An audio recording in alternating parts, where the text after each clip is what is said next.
We're back for the ever-popular topic of keywords and Kindle Direct Publishing. What are the right keywords? How do you fill the 7 back-end keyword slots? And will your keyword selections garner you more book sales? We're going to address all that and more in today's podcast, so make sure that you stay tuned. Learn how to publish books and build your author business with award-winning author and self-publishing consultant Dale L. Roberts. This is the Self-Publishing with Dale podcast. This broadcast is sponsored by the fine folks over at Dibbly Create. And imagine a world where your projects come to life effortlessly, where creativity knows no bounds. Welcome to Dibbly Create. It's not just a tool. It's a creative partner. Collaborate seamlessly in real time with your team, making the most of every idea. Meet Kip, the Dibbly Create AI powerhouse. From brainstorming to generating project outlines, Kip does it all. Customize text styles, formatting, and layouts to make your project truly yours. Export with ease and work offline to stay productive wherever you go. Unlock your potential with Dibbly Create. Visit my affiliate link at dalelinks.com/DibblyCreate and redefine how you work today. Dibbly Create, where projects come to life. I've been using Dibbly Create myself lately, and I absolutely love what I have been using it with so far.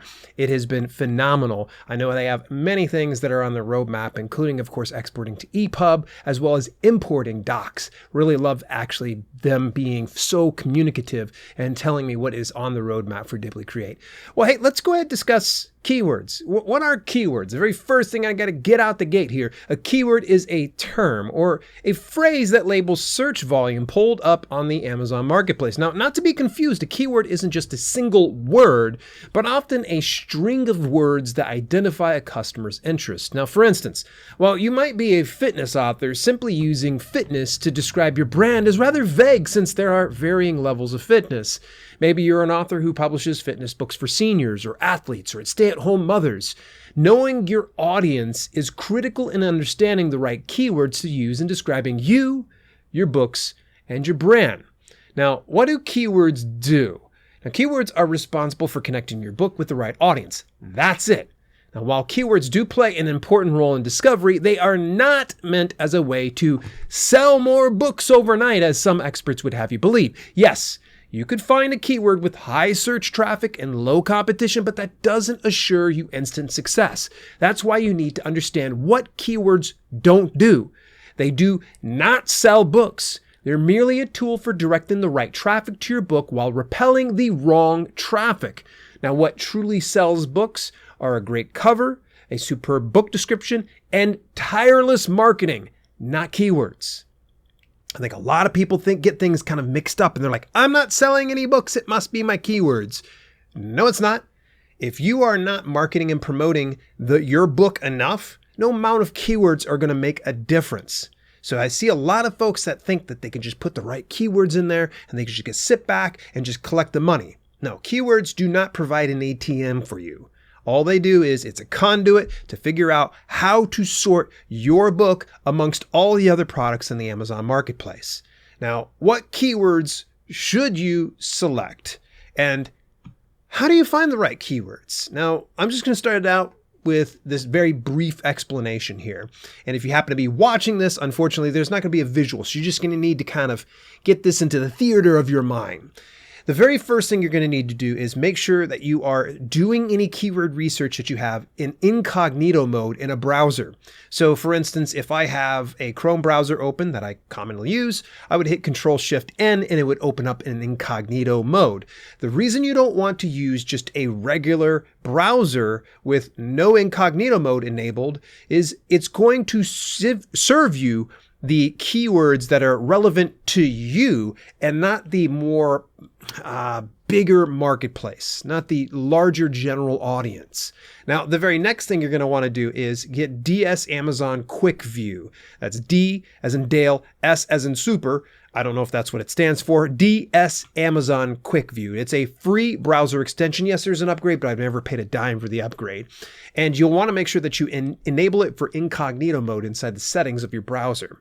And so that way, when you do open up your browser in incognito mode, DS Amazon Quick View is available. By the way, DS Amazon Quick View is only available for US to my knowledge. So what you would generally do is you go in to the Amazon Marketplace, incognito mode, you would start to search up a specific keyword.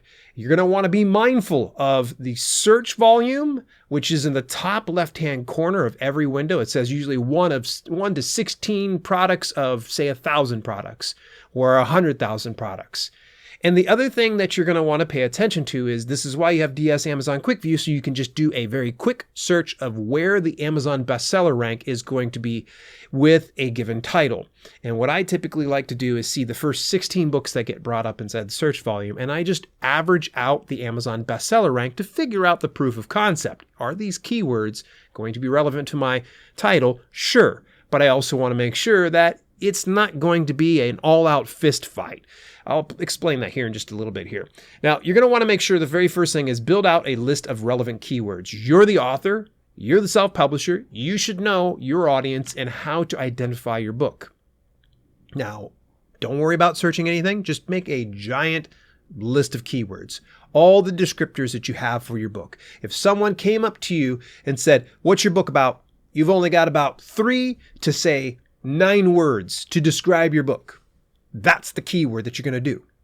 Now, so you've built out this specific list of relevant keywords. The next thing you're going to want to do is open up the incognito mode, and you're going to start to look into keyword auto-suggest. So you start to type a keyword, and then it's going to auto-populate some other keywords that are related to that specific word that you're typing in there. And then you're just going to want to make sure you're taking notes of particular keywords that you find relevant. Write it on down, and you're going to start to build out this larger list of keywords. It's going to probably be like anywhere from 2 dozen to 4 dozen or even more keywords. Be very specific though. You want to make sure that the titles that are the keywords that you're selecting is appropriate to your title. So don't just kind of look at it and go, that's kind of. No, forget it. Just get rid of it.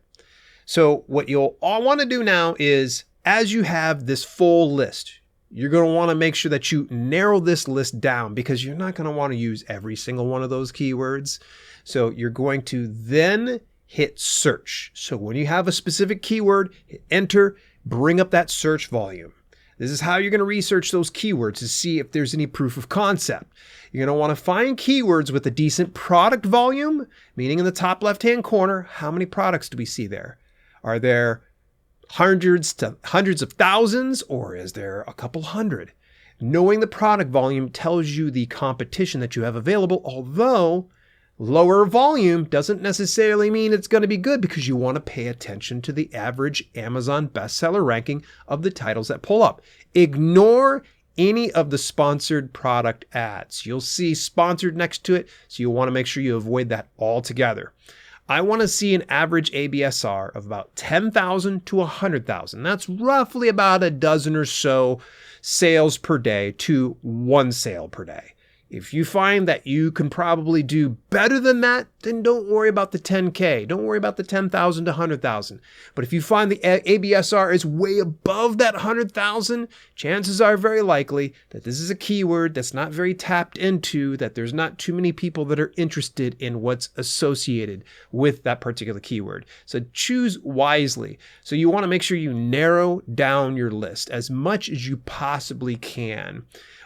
Make sure that if you see a keyword and you say beyond a shadow of a doubt, this keyword represents what my book is about, sometimes you just got to go with your gut. If you find that there's a ridiculous, average ABSR, or you see that there is a ridiculous amount of product volume that comes with this particular keyword, it's okay to still use it because it's a way to kind of just tell the Amazon algorithms, hey, this is what my book's about. All right, so where do you place these keywords? You've got your title, you got your subtitle, and you have your series name. What I would recommend is anytime you're utilizing keywords within those particular 3 slots right there, don't use them again inside your 7 back-end keyword slots. It's redundant. I want you to think about your title, subtitle, and series name as an additional keyword slot. You don't need to double down on that. Is it against TOS, terms of service? No, not at all. You could double down if you wanted to. You can experiment if you want. They're not going to get angry about it, but it might be a waste of space. The other spot you're going to want to put it into is the 7 back-end keyword slots. Now, I'm going to talk a little bit more about that here in just a moment, but just to know that the 7 back-end keyword slots, you can have up to 50 characters per slot, meaning that there is plenty of room in each one of these keyword slots. So if you happen to be using the 7 backend keyword slots with a single word, you're probably misusing it. You're not using it to its fullest advantage. You're not really leveraging it as it should be used. You want to think about keyword phrases and rather than just keyword single terms. So, at any rate, next spot, book description. Get it into the book description. You'll hear some experts out there that say, "Oh, it's not indexed by the algorithm." Listen, using keywords isn't so much always about leveraging search engine traffic, getting search engine optimization. Sometimes it's about customer validation. So if someone's searching for something, a pain point of some sort that they're looking for a solution to, they're going to probably find your nonfiction book, and then they'll see a keyword that they typed into search and go, "Oh, that's exactly what I was looking for." Or in instances of fiction, same thing. That's scratching my itch. I want to go ahead and buy it. Think of it in customer validation terms. Do they index the keywords or not? There's a lot of just theories that are floating out around there. And I think at one point or another I had a conversation with Dave Chesson, the Kindlepreneur. Good guy. He's actually the founder of Publisher Rocket. And he explained to me that it's actually based on a word cloud rather than the normal indexing that we're typically used to. So I'll leave it up to Dave to kind of explain all of that. So you can always just hit him up and say, "Hey, what's the deal with book descriptions?" And he'll probably explain it to you.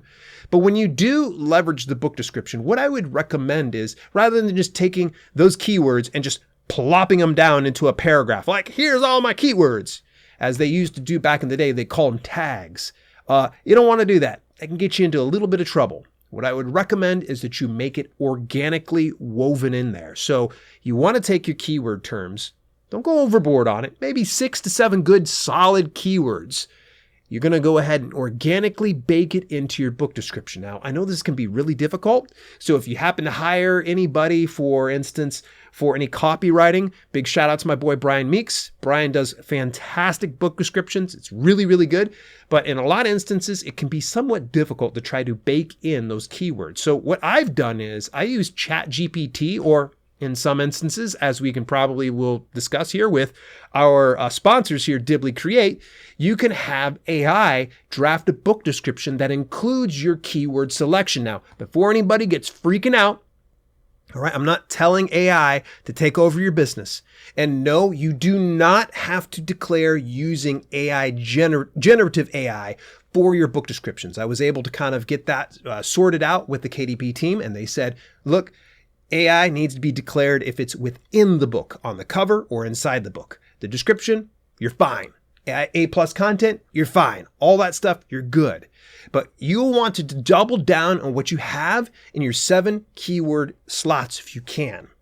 And you include those keywords you couldn't fit into the keyword slots as well. So find ways you can do it. You don't want to go overboard because then it's just going to read really wonky and just kind of crazy. So just do it within reason. Now, other areas you can consider to put in your keywords include the A+ content. Now, A+ content is the from the publisher section for your product page. You can access that by going into the marketing tab in your KDP dashboard, and then you'll see drop on down. It'll say A+ content, and it'll show you all the different regions. I would recommend, I see a lot of authors that are nailing it. Chef's kiss. It's really awesome to see that you're doing image-based modules, but sometimes they get too caught up on just the image-based modules. Sure, you can put a keyword and attach that to a given image.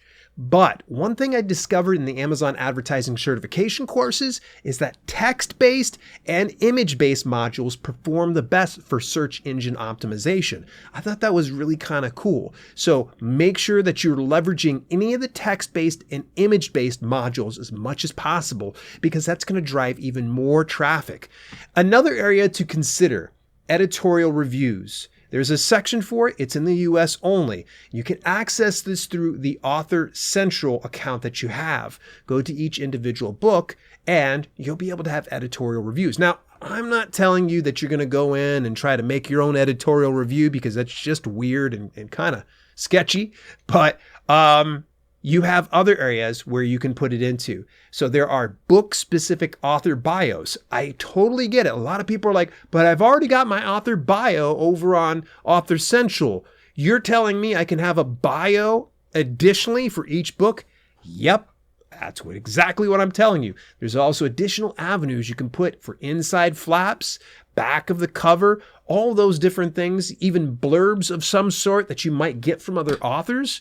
So just think about that particular area there. It's one of the many that you can tap into. Now, what do you put in the 7 back-end keyword slots? A lot of people ask me this all the time. And let me just give you the TLDR, all right? If you want to get more information, go over, visit Kindlepreneur. I've got a link to this inside the show notes here at dalelinks.com/7Kindle keywords. And he breaks down a full case study in which they actually worked with a number of authors and how they leveraged the 7 back-end keyword slots. So what I'm going to do is give you just a basic overview of what they shared in this. You're going to want to splice any keywords with overlap. So if you find particular keywords, let's say for instance, home workout and workout plan. If we were to take those two and put them into 2 separate slots, sure, it could be effective, but it's even more effective when we put them together. Home workout plan. Great. Fantastic. We're on a roll right now. What you want to do is avoid redundancies, especially if the keyword's in the title already. All right. Now, is it against terms of service? No. Again, it's not against terms of service if you happen to be redundant. I know sometimes some people are like, oh, I don't know what to put inside these keyword slots. What I would recommend is get your keywords put together and get with a few other authors that are publishing to KDP and understand this system and have them analyze the keywords that you've selected. And there's a good chance they might be able to help you sort out even other ways that you can leverage the keywords and other ways and other words and phrases you can utilize. But you want to make sure that you have 3 to 6 of the slots filled with a broad keyword match, or the spliced keywords, if you will. And then the other 3 to 4 exact match keywords, meaning that you find a keyword, you're like, this is my keyword, and it describes my book to a T. That's what you're going to want to go for. Don't splice it with anything. I usually try to save like a couple slots for that. Now, more recently, Dave Chesson had shared about this wonkiness that's been going on with the KDP categories. And if you select a particular keyword, it actually increases the odds of your being placed into a category that's invite only. So that's a really neat thing. Now, next thing, build out a list with the splice keyword in the top. So let's say, for instance, we've got all these keywords. We've got some of the overlap ones. What I will do is I will put the specific keyword phrase that's spliced together at the very top of a line. And below that line, I will put the individual keywords. The reason that I do this is when I come back to my keyword list later on and I want to change it up a little bit, I'll research those particular keywords I chose before. So that way, you know what you used inside a keyword term. All right. We filled that slot. It's really easy to forget those type of things. So having that available is going to help you out with research later. Oh, by the way, date your stuff. Now, remember, keyword relevance ebbs and flows with most search engines online. What's hot today might not be tomorrow. So how often should you change your keywords? Do not change if you're seeing significant sales volume. If you must change any, do one at a time and monitor your sales volume closely. Now, I like to kind of look at it maybe 90 days at the soonest to 1 year. If there's no problems, I'm seeing great sales, I don't touch those keywords. Now, a lot of you are like, wait a second, Dale, you've talked a lot about Publisher Rocket in the past. Are you telling me I shouldn't get it? Hey, if you've got the $97 to get the lifetime membership, go ahead, get it. I highly recommend it. It takes all the guesswork out of your keyword research so you can focus on other things like writing your next book or marketing your current book or backlog. Keep in mind, though, I typically still use Publisher Rocket in coordination with some of the steps that I originally had shared with you, which includes DS Amazon Quick View and Incognito mode. Now, more recently, the Publisher Rocket team rolled out a new keyword feature in the category research tool, so you can increase your likelihood of placement in the inaccessible or invite-only categories. So that part's really nice. By the way, if you want to get access to Publisher Rocket, you can go visit my affiliate link at dalelinks.com/rocket. There is a 30-day money-back guarantee. Alrighty, as we start to wrap up things, I want to give a big shout out to Dibbly Create. Elevate your projects with Dibbly Create's powerful collaboration and AI-driven innovation. Get free or premium access when you visit my affiliate link at dalelinks.com/DibblyCreate. And by the way, you can get a 7-day free trial of the Pro plan when you do visit that link as well. I highly recommend that you give it a shot. Here are my final thoughts. Don't overthink keywords, folks. While it's smart to do some research into the right keywords, ultimately you should spend a bit more time on marketing and promoting your book so you build relevance in the Amazon algorithms for the terms you select. Nothing builds relevance on Amazon better than cold, hard sales. If you're wondering whether you picked the right keywords or not, send a ton of traffic to your product page. If it's not converting many new customers, then analyze your book cover and book description. Don't sweat the keywords as much. Remember, keywords don't sell books. A good cover design does that. A description that's compelling will sell your book. You just gotta supply the customers to build the relevance for those keywords. Now, if you want a deeper dive into the world of keywords on Amazon, be sure to pick up a copy of my 5-time award-winning book, Amazon Keywords for Books, when you visit dalelinks.com/keywordsbook. It's available on every major online retailer and library. Go to your local library and request it. They actually will be able to provide it because I've got it through Overdrive, Biblioteca, Hoopla. The list goes on. There's so many ways you can get a hold of this, so there's no excuse whether you're cash strapped or you've got enough to go ahead and buy that. dalelinks.com/keywordsbook. Just a quick heads up that I'll be taking the next week off from the podcast, but we'll make a return the week after next when we'll be breaking into the new podcast series, Publishing Audiobooks for Beginners. Till later, this has been Self-Publishing with Dale, and I'll chat with you soon. You've been listening to the Self-Publishing with Dale podcast. Visit us at selfpublishingwithdale.com for more information on how you can level up your self-publishing business. Also, check out our growing video on demand service, chock full of free and premium content, when you head over to theselfpublishinghub.com. If you enjoyed the show, please consider leaving a review on your preferred podcasting platform. We thank you for tuning in, and we'll see you in the next episode.